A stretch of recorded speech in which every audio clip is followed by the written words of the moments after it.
الأحبة اللي فرقونا واللي لينا معاهم ذكريات واللي خايفين نمشي في الأماكن اللي كنا بنمشي معاهم فيها، أو أماكن مشابهة، خايفين نروح الأماكن دي عشان الحزن ممكن يقتلنا أو الحزن ممكن يتعبنا نفسيا. عن تجربتي اقتحموا هذا الخوف، روحي المكان واسترجعي الذكريات عشان يبقى عقلك الباطن يصدق ان الاحبه دول مش موجودين، واللي موجود الذكريات الحلوه اللي بنستمد منها الاحساس بالحياه.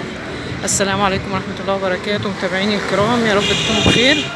والناس اللي بتشوف قناتي لاول مره اشتركوا، انا عندي كل ما هو مفيد. قناتي مدرب الصحه او هيلث كوتش، بقول لكم ازاي بنحافظ على ان احنا ما ناكلش اكل مرضي او اكل بشراهه، بنحافظ على اننا ما نمشيش ورا الضغوط، ما نخليش الضغوط اكبر مننا، بنقتحم الضغوط عشان نفسيتنا تبقى كويسه، وبالتالي الشهيه تبقى مظبوطه، وبالتالي وزنك يبقى مظبوط، وبالتالي صحتك تبقى مظبوطه.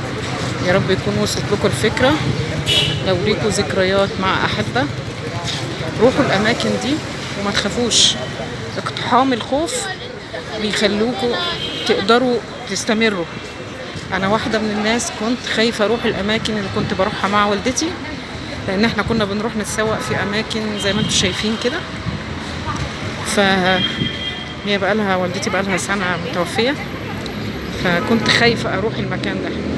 لكن انا دلوقتي في المكان وبقول لكم اما اقتحمت خوفي حسيت ان انا الحمد لله مبسوطه ان انا ليا ذكريات.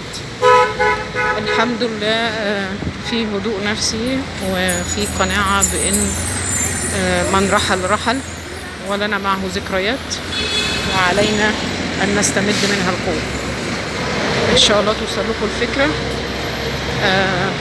موضوع انقاص الوزن مش بس اكل وشرب، موضوع انك بتاخدي علاج لأمراض مزمنة مش بس أدوية. الموضوع كل حاجة مرتبطة بيكي، والمواقف الحياتية لازم تظبطي كل حاجة بتأثر على نفسيتك عشان ما تأثرش تأثير سلبي على شهيتك، وبالتالي تأثر على صحتك وعلى وزنك. كل عام وانتم بخير. اللي يوصلوا الفيديو يشيروا، وما تنسونيش في اللايك والتعليق. السلام عليكم.